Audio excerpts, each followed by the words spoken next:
Assalamualaikum warahmatullahi wabarakatuh. Halo semuanya, kami dari kelompok 8 kelas 4C izin menjelaskan hasil proyek kami yaitu implementasi algoritma backtracking dalam pencarian data mahasiswa berbasis website.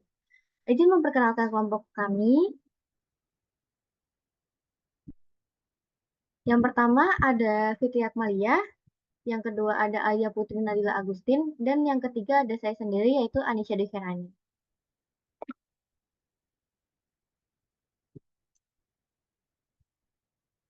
Di sini kita pertama akan menjelaskan latar belakang, lalu rumusan masalah, tujuan penelitian, manfaat penelitian, metode pengembangan, sistem, flowchart, database, result code, desain sistem, demo, dan testing code.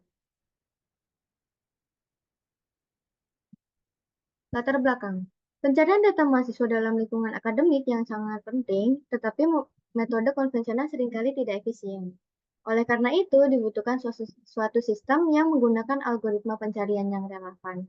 Algoritma backtracking memiliki potensi besar dalam pencarian data karena kemampuannya dalam menyelesaikan masalah pencarian dengan ruang solusi yang besar. Dalam konteks pencarian data mahasiswa, algoritma backtracking dapat diimplementasikan untuk menemukan informasi spesifik berdasarkan kriteria tertentu. Penerapan algoritma ini dalam sistem pencarian data mahasiswa berbasis website menawarkan berbagai keuntungan seperti meningkatkan efisiensi pencarian, memudahkan pengguna, dan memungkinkan akses yang lebih luas dan mudah. Rumusan masalah. Yang pertama, bagaimana merancang dan mengimplementasikan algoritma backtracking dalam sistem pencarian data mahasiswa berbasis website. Yang kedua, bagaimana kinerja algoritma backtracking dibandingkan dengan metode pencarian lainnya dalam konteks pencarian data mahasiswa.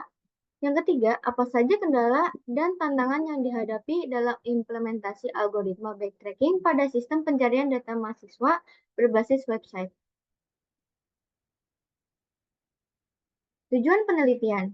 Yang pertama, merancang dan mengimplementasikan algoritma backtracking dalam sistem pencarian data mahasiswa berbasis website. Yang kedua, menganalisis kinerja algoritma backtracking dibandingkan dengan metode pencarian lainnya. Yang ketiga, mengidentifikasi kendala dan tantangan dalam implementasi algoritma backtracking. Manfaat penelitian. Dengan merancang dan mengimplementasikan algoritma backtracking dalam sistem pencarian data mahasiswa berbasis website, penelitian ini diharapkan dapat meningkatkan efisiensi dan keakuratan pencarian data.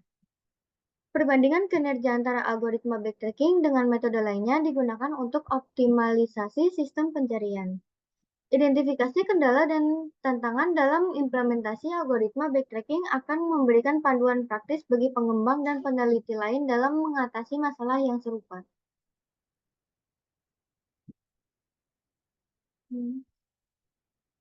Analisis algoritma backtracking.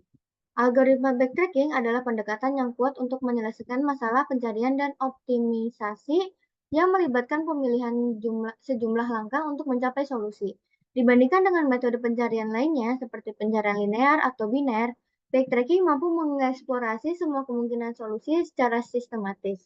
Namun, kelebihan ini seringkali diimbangi dengan kinerja yang buruk pada kasus terburuk, terutama jika ruang pencarian besar dan jumlah pilihan untuk setiap langkah tinggi. Selain itu, algoritma backtracking cenderung memerlukan ruang memori yang signifikan untuk mencari jalur pencarian yang dapat menjadi masalah dalam kasus di mana sumber daya memori terbatas. Dalam perbandingannya dengan metode pencarian lainnya, seperti pencarian biner atau heuristik, algoritma backtracking seringkali lebih lambat tetapi dapat memberikan solusi yang lebih optimal atau akurat tergantung pada kompleksitas atau sifat masalah yang dihadapi. Oleh karena itu, pemilihan antara algoritma backtracking dan metode pencarian lainnya harus dipertimbangkan berdasarkan karakteristik masalahnya yang dihadapi serta keterbatasan sumber daya yang tersedia. Selanjutnya akan dijelaskan oleh teman saya, Fitri Akmalia. Baik, di sini kita menggunakan metode waterfall, yang dimana ada tahap rekrutmen, yaitu tahap ini tuh adalah tahap pengumpulan kebutuhan untuk menganalisis atau mengspesifikasikan kebutuhan perangkat lunak sehingga dapat dipahami kebutuhan user.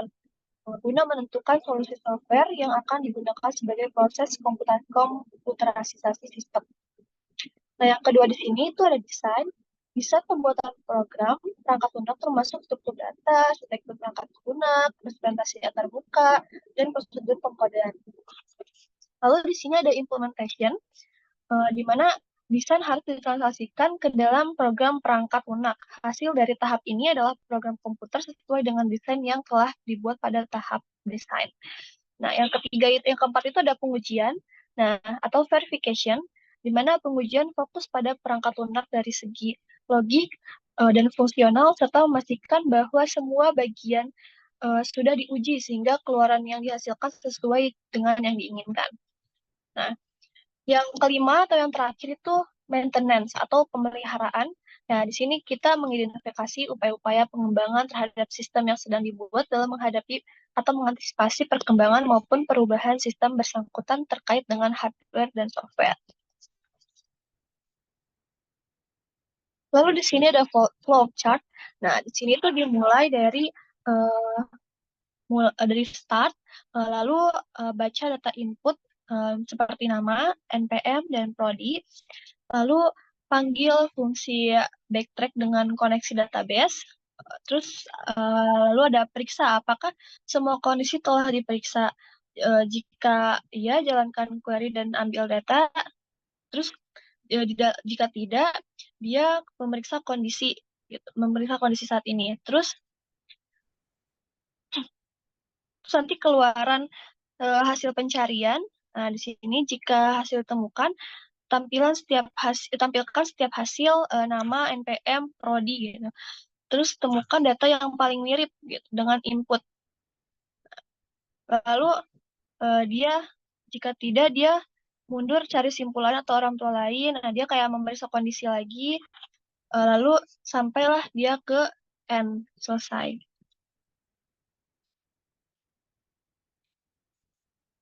Nah, di sini ada database, di mana di sini itu yang kita tuh membuat sebuah database atau satu database dengan satu database mahasiswa yang digunakan gitu untuk menyimpan dan mengelola informasi tentang sistem di sebuah institusi pendidikan gitu.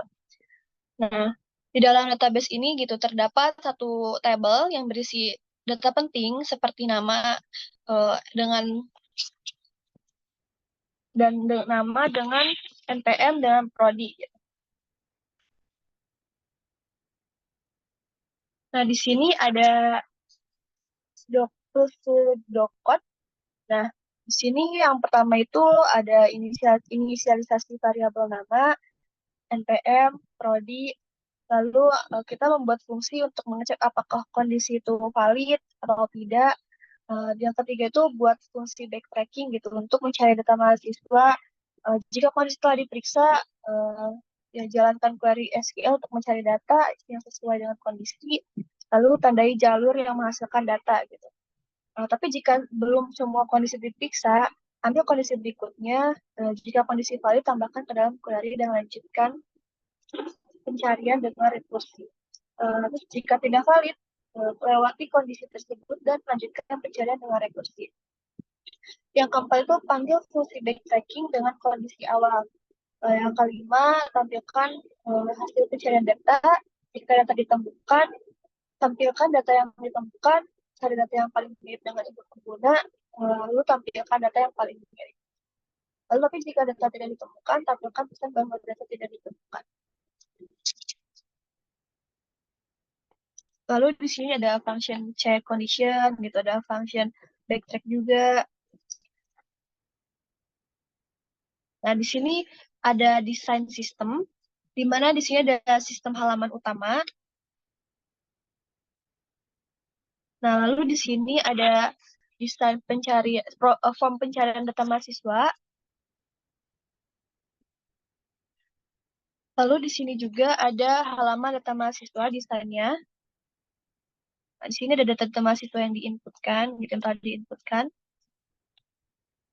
Lalu di sini ada form input data mahasiswa. Nah, di sini ada halaman kontak. Mungkin akan dilanjutkan oleh teman saya. Silahkan.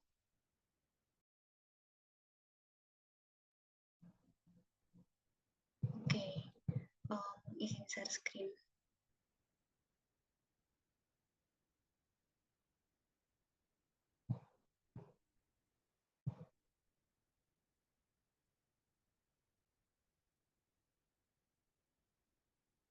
Oke, izin share screen ya semuanya.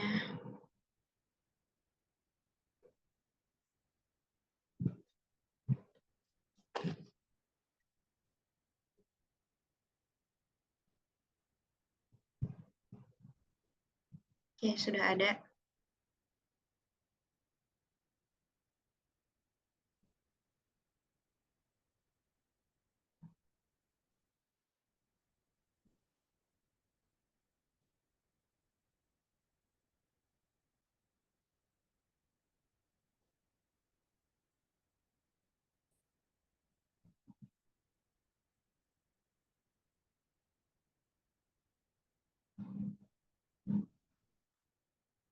Oke, di sini ada halaman utamanya. Untuk di sini ada navbar kayak home, about, cari data, tampil data, add data, kontak.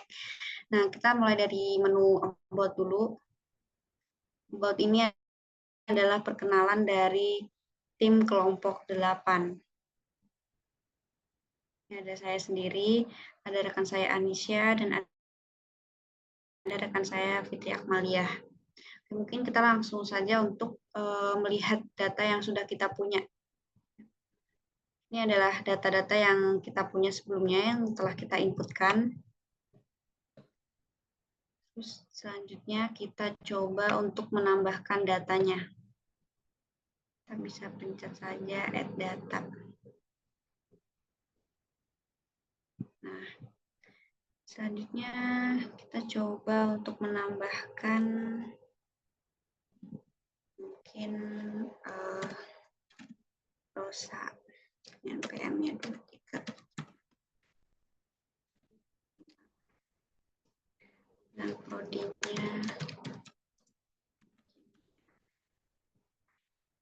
submit. Ini ada query yang menyatakan bahwa data berhasil ditambahkan. Oke, lanjut. Nah, ini bisa dilihat ya, ada Rosa, berarti data berhasil ditambahkan. Kalau kita ingin mengedit datanya, kita bisa klik edit. Maka nanti akan mengarahkan ke halaman pengeditan data. Bisa kita edit namanya. Rosa Akmaliah.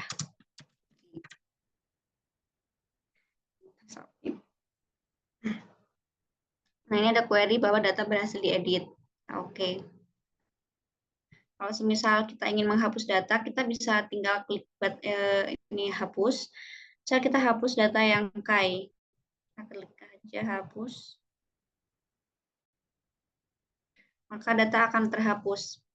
Selanjutnya, jika kita ingin mencari data, kita klik saja navbar cari data. Yang kita misal ingin mencari data Alia Nadila Agustin yang sebelumnya telah diinputkan NPM-nya 2296. Ini NPM-nya sengaja saya salahkan. Ini yang benar itu 111, tapi di sini saya menulisnya 115. Dengan prodinya itu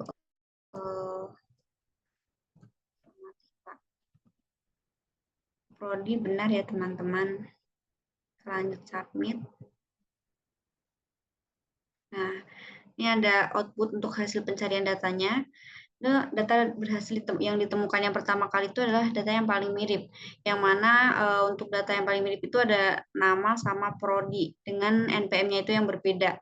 Nah, selanjutnya ini karena NPM-nya itu belum ditemukan, maka kita melakukan proses pencarian data lagi dengan melakukan rekursif. Di mana di sini itu kita mencari yang dari namanya paling benar itu yaitu ada Alia Putri Nadila Agustin.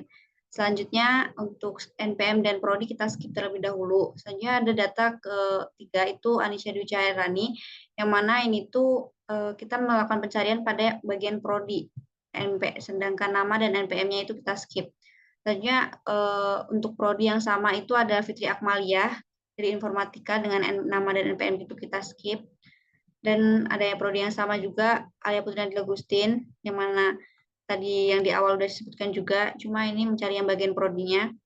Terus selanjutnya untuk skip ketiganya ini bisa dilihat dan kurang lebihnya seperti itu hingga data yang paling mirip dengan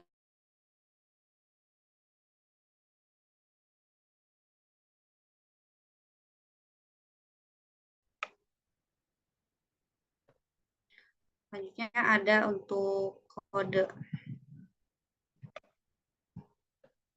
Ini untuk fungsi backtrackingnya sendiri itu kita di halaman search.php. Di sini ada fungsi backtracking untuk melakukan pencariannya. Dan di sini ada fungsi untuk mengecek apakah suatu kondisi itu terpenuhi atau tidak. Dan di sini adalah fungsi untuk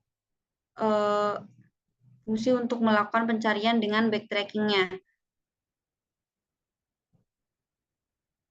Ini backtracking jika tambahkan kondisi jika memenuhi.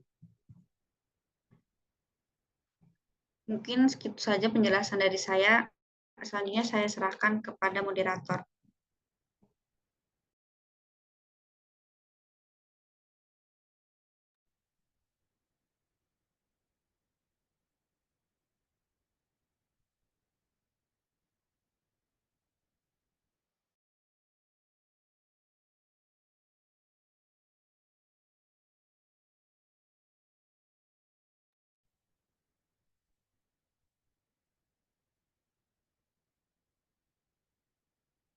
Kesimpulan. Kesimpulan dari penelitian tentang pencarian data mahasiswa menggunakan metode algoritma backtracking menunjukkan bahwa algoritma ini dapat digunakan untuk mencari data dengan efisiensi dan efektivitas. Algoritma backtracking tidak memeriksa semua kemungkinan solusi, hanya mencari yang mengarah ke solusi yang tepat guna. Dengan demikian, proses pencarian relatif lebih singkat dan solusi yang diharapkan lebih tepat guna. Namun, perlu diingat bahwa beberapa kendala seperti NPM, prodi, dan lain-lain dapat mempengaruhi hasil pencarian. Oleh karena itu, perlu dilakukan perbaikan dan pengembangan algoritma yang meningkatkan kualitas hasil pencarian. Baik, terima kasih telah menonton. Sekian dari kelompok kami. Mohon maaf apabila ada kesalahan kata maupun perbuatan. Wassalamualaikum warahmatullahi wabarakatuh.